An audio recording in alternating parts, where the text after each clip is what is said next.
अपने बच्चों का भविष्य बनाए सुनहरा। उत्तर बिहार का मशहूर शिक्षण संस्थान Mithila institute of technology and medical science Darbhanga, जहां एक ही छत के नीचे पारा मेडिकल की डिप्लोमा एवं बैचलर और सेफ्टी एवं मैनेजमेंट कोर्स कराया जाता है।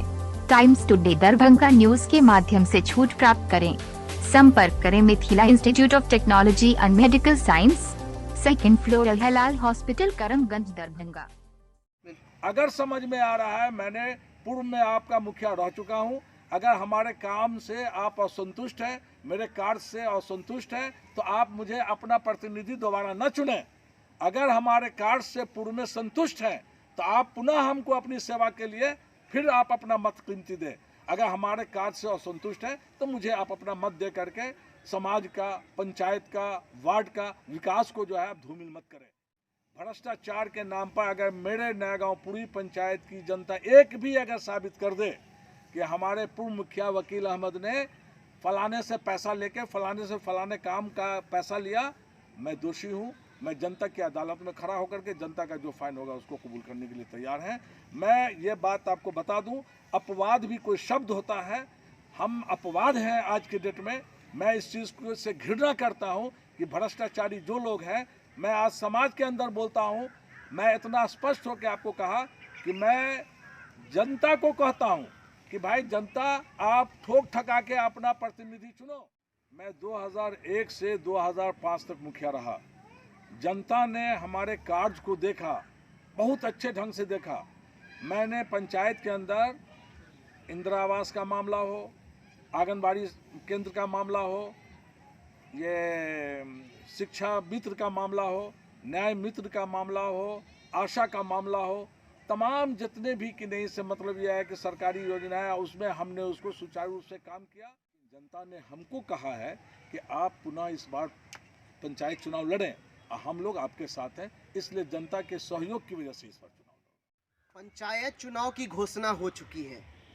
लगातार कई प्रखंडों में नामांकन जारी है और हमारा चैनल हर एक पंचायत, हर एक गांव, हर एक कस्बे में जा कर के जहाँ के भावी प्रत्याशी हैं उनका हम इंटरव्यू ले रहे हैं। लगातार क्षेत्र में जो कुछ नई सोच लेकर के आ रहे हैं, किस तरीके से समाज बदलाव होगा, समाज में किस तरीके से बदलाव होगी, इन सब विचारधाराओं वाले भावी प्रत्याशी का हम जनता से रूबरू करा रहे हैं। नमस्कार, आप देख रहे हैं टाइम्स टुडे दरभंगा न्यूज़ और मैं रवि कुमार गुप्ता। अभी हमारे साथ केवटी विधानसभा क्षेत्र के नया गांव पूर्वी पंचायत बाबू सलीमपुर गांव में हम लोग हैं, जहां से ये भावी प्रत्याशी है। मैं इनका नाम बता दूं, डॉक्टर वकील अहमद, जो कि पीएचडी होल्डर है, एमएड किए हुए हैं। एक पंचायत को अगर कोई आगे बढ़ा सकता है तो वो है पढ़े लिखे लोग। मैं इनसे आपको बात कराऊंगा और यह पूर्व मुखिया भी रह चुके हैं 2001 से 2005 तक। उनके बाद क्या कारण हो गया कि ये मुखिया का इलेक्शन नहीं लड़े और अब फिर से ये इलेक्शन लड़ने को आ चुके हैं मैदान में। जनता तय करती है कि किसको सर पे बैठाएंगे, कौन होगा उनका सर का ताज, किसकी होगी जमानत जब्त, यह जनता तय करती है। लेकिन जनता भावी प्रत्याशी भी तय करती है कि हमारा भावी प्रत्याशी के रेस में कौन है। तो पूर्व मुखिया जी, मैं आपसे पूछना चाहूँगा कि आप इतने दिनों बाद इलेक्शन लड़ने के लिए क्यों फिर से मैदान में आ चुके हैं? बहुत बहुत शुक्रिया यह सवाल करने का। सबसे पहली बात यह मैं आपको बता दूं कि 2001 से 2005 तक जो मुखिया रहा, तो उस वक्त जनरल पंचायत था, उस वक्त रिजर्वेशन नहीं था। और 2006 से ये पंचायत रिजर्वेशन में आया, महिला आरक्षण में। जब महिला आरक्षण में आया तो हम प्रतिनिधि के रूप में नहीं आ सकते थे, इसलिए मैंने चुनाव नहीं लड़ा। इतने दिनों का गैप हो चुका है, जनता क्यों वोट करे? सबसे पहली बात ये आप जान लें कि मैंने पहले कहा है कि मेरा लगाव जनता से हमेशा जुड़ा हुआ रहा। जनता के किसी भी कार्य में अगर मुझे खबर मिली तो मैं हमेशा उनसे जुड़ के उनके कार्य को सोचा कि जो चीज़ होने वाला है मैंने किया। और साथ ही साथ मैं इससे पहले 2 बार जिला परिषद चुनाव भी लड़ चुका हूँ। इसी मतलब यह है कि 3/4 से, और मैं काफ़ी मत लाया, लेकिन जीत हासिल नहीं हुई, ये अलग बात है। लेकिन जनता का विश्वास, मेरे पंचायत के जनता का विश्वास मुझ पर था और उन लोगों ने काफ़ी वोट मुझे दिया भी। इससे पिछली बार भी मैंने जो है ज़िला परिषद का चुनाव लड़े हैं। इस बार जो है आखिरी बार जनरल, ये पंचायत जनरल है और ये मौका है हमको। जनता लोगों ने कहा कि नहीं मुखिया जी, जिस तरह पूर्व में आप मुखिया थे, अब मुखिया बन के आपने सेवा पंचायत का किया है, इसलिए इस बार भी एक बार और मौका आप दीजिए हम लोगों को कि पंचायत की सेवा आप करें, और हम लोग खुल करके आपको मत करेंगे कि ताकि आप पंचायत की सेवा सुचारू रूप से करें। जो वर्तमान मुखिया हैं उनमें क्या त्रुटियां आ गई कि अब आप जनता के बीच आ रहे हैं? वर्तमान मुखिया के बारे में मैं कभी नहीं कहा कि क्या है क्या नहीं। वर्तमान मुखिया जो है वो जनता, वो भी प्रत्याशी के रूप में है। जनता पुनः उसको अगर चाहेगी अपनी जगह पे लाना, वो जनता का निर्णय होगा।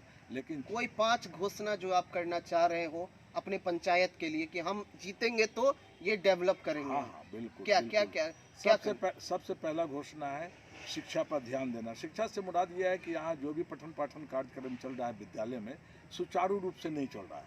उसको मैं चाहूँगा कि अगर मैं मुखिया बना तो सबसे पहले हमारे पंचायत के अंदर मदरसा और प्राथमिक विद्यालय ये लेकर के 10 विद्यालय हैं। वो 10 विद्यालय में पठन पाठन का जो कार्यक्रम सुचारू रूप से होना चाहिए वो नहीं हो रहा है। उसको मैं कोशिश करूँगा कि वो सही ढंग से वो अपना लाइन पर आ जाए, उसके लिए मैं प्रयास करूँगा। दूसरा हमारा है कि स्वास्थ्य, हमारे यहाँ स्वास्थ्य केंद्र था, एक नया गांव पूर्वी पंचायत में स्वास्थ्य केंद्र था, और नया गांव पूर्वी पंचायत के स्वास्थ्य केंद्र में आज तक वो बंद है। अब वो बंद होने के कारण मैं चाहूँगा कुछ स्वास्थ्य केंद्र को भी जो है जैसो जिस तरह उसको खुलवा करके कि जनता के जो है जो भी परेशानी है उस स्वास्थ्य केंद्र से जा करके अपना इलाज कराएं, अपनी परेशानी को दूर करें। तीसरा मामला ये है कि हमारे पंचायत के अंदर पानी निकास का मामला बहुत बड़ा है। पानी का जो मामला है वो सड़क बन चुका है, और सड़क बनने के बाद जो है घर का पानी जो है रास्ते में जमा हुआ है। मैं ये सोच रहा हूँ कि सरकार से सहयोग लेकर, हो सकता है कि अतिरिक्त सहयोग लिया जाए और लेकर नाले का कार्य ऐसा किया जाए कि उस पानी को बाहर निकाल करके ऐसी जगह लाया जाए कि रास्ते में जो भी पानी है वो पानी रास्ते का निकले और वो रास्ता सही हो जाए। चौथा ये है कि आज पूरे पंचायत में गली छोटी हो गई है, घर का जो भी कचरा होता है रोड के सामने रख देता है। मैं ये सोच रहा हूँ कि सुरक्षा अभियान की बात तो अलग है, सफाई सुथरी बात अलग है, लेकिन अपने घर का जो कचरा लोग है उस कचरे को सही ढंग से निष्पादन नहीं करते हैं। कहाँ उसको फेंकें, कैसे क्या करें। सरकार म्यूनिसिपैलिटी में जिस तरह का मामला होता है नगर निगम में कि कूड़ादान सब जगह रखवा दिया, वार्ड में 1-2 जगह नहीं कई जगह उसको रखवा करके कूड़ादान के माध्यम से जो है वो कचरा एक जगह जमा हो, और पंचायत अपने फंड से उस कचरे को एक ऐसी जगह जाके रखे कि जो कम से कम जो कचरा रोड पर नहीं रहे। जी बिल्कुल, सफाई पे भी सफाई पर पूरा ध्यान। मुख्यमंत्री के द्वारा जो गांव कस्बे में उनका जो चला है अभियान, नली गली, नल जल, शौचालय, विधवा पेंशन, वृद्धा पेंशन, इन सब में जो घोटाले हो रहे थे, तो क्या आपने इस सब पे कुछ स्टेप लिया था? ये चीज़ जान लें आप कि पहली बात आती है कि घोटाला का जो भी मामला होता है, जनप्रतिनिधि, कोई भी जनप्रतिनिधि घोटाला नहीं करता। जनप्रतिनिधि के बारे में जिस तरह के लोगों की सोच है कि जनप्रतिनिधि घोटाला किया है, सरकार ने आज तक जनप्रतिनिधि को स्वतंत्र नहीं रखा, आज़ाद नहीं रखा।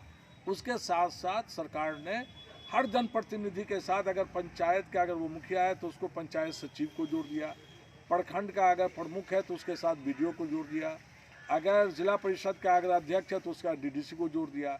तो कोई भी ज्वाइंट अकाउंट से पैसा निकलता है किसी भी डेवलपमेंट का, किसी भी कार्य का, किसी भी मतलब योजना का, तो उसमें भ्रष्टाचार में जो है जो भी मलवस की बात आती है सिर्फ जनप्रतिनिधि नहीं होता, उसमें पदाधिकारी के साथ होता।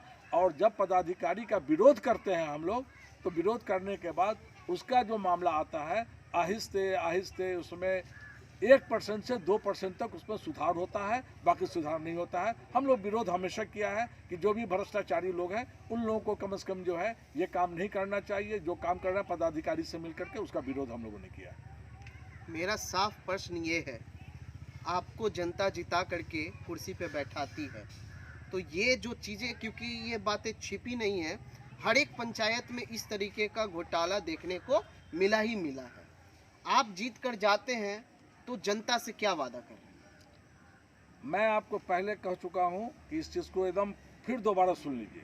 आप ऐसे प्रत्याशी को चुने कि जिसके बारे में अगर आप जानते हैं तो उसके बारे में ठीक है, जिसके बारे में नहीं जानते हैं तो उसको भी ठोक ठका करके आप देखें। और वैसे ही प्रत्याशी को लाएं कि जो समाज के अंदर, पंचायत के अंदर, वार्ड के अंदर उसकी सोच हो कि हम उसका जो है विकास करें, और विकास करने वाले प्रत्याशी को आप लोग इस बार जिताएं।